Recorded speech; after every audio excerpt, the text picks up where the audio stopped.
que men é huurdoso, não por hasi e petição 5 é dono de casa a aprovar essa aqui. É dono de casa, se é pessoa que é dono de casa a cumprir com o requisito, é dono de casa lo hanha é parte e ori em vez que é huurdo ta pague, é parte e lo guardo cobrir via de aporte aqui. Que men é dono de casa, lo que é da hanha gewoon sucen de huur. Es mais, dorco está participando no projeto aqui, é dono de casa da hanha suma de $50 adicional como incentivo para tomar parte no projeto piloto aqui e colaborar com nós para dar-nos também informação para nos ajustar para a hora é coisa de verdade.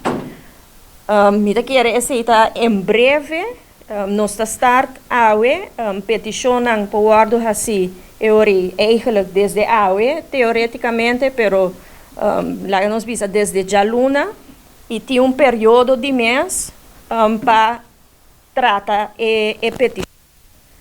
Tem requisito não começa a cumprir com e nós visa período de 6 semanas seguro para poder atender essa aqui não. Que me nota assim, como está essa petição Jaluna, ando já março vai quedar claro. Ojalá lo estava assim, pero realidade começa a tomar tempo para processar os dados não e o se verdade a pessoa não está vindo na remarque.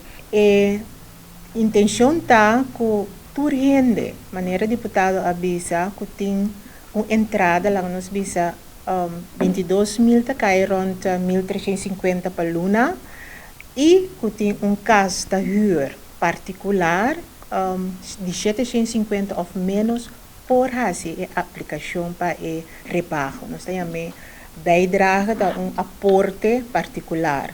Temos aporte para casa que queda de huur ou verhuur particular. Com essa aqui também, arriba o website do governo botar hanha dus urgente por desde awe mais laat of de weekend já luna vou subir o website e botar barra o documento de aplicação.